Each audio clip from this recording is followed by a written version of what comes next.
Hi అండి. రిసార్ట్‌కొచ్చాం కదా! చెప్పాను కదా! రామాపురం బీచ్ అని. అక్కడి నుంచి ఇదిగో నెక్స్ట్ మేమైతే ఇప్పుడు బీచ్‌కెళ్తున్నాము. మా చిన్నోడైతే ఫోటోకి పోజ్ ఇస్తా ఉన్నాడు. పెద్ద కోతిలాగా ఉన్నాడు. సేమ్ కోతి ఎలా ఉంటుందో అలానే ఉన్నాడు. మా పెద్దోడైతే ఇదిగో కొంచెం ఎంజాయ్ చేస్తా ఉన్నారనమాట. ఇంకా ఇప్పుడైతే మేము బీచ్‌కెళ్ళలేము. ఇది మాకు బీచ్‌లోకి కనిపిస్తుంది. బీచ్ రూమ్ నుంచి చాలా క్లియర్‌గా కనిపిస్తుంది. అంటే హాఫ్ కిలోమీటర్ అలా ఉంటుందంతే. ఇంకా మేమైతే ఇక్కడికొచ్చేసాము.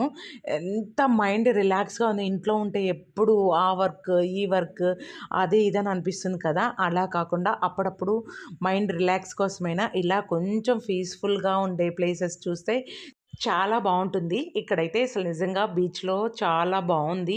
ఇటు సైడ్ అయితే ఏం ఫిషెస్ అట్లా లేవు. నేను నెక్స్ట్ వీడియోలో కూడా చూపిస్తాను. అక్కడ అన్ని ఫిష్‌లు చాలా ఇదిగా పట్టేవి అన్నీ వాళ్ళెంత కష్టపడేది అన్నీ కూడా నెక్స్ట్ వీడియోలో పోస్ట్ చేస్తాను. వీడియో నచ్చితే ప్లీజ్ సబ్స్క్రైబ్ చేయండి. Thank you for watching. Please like, share,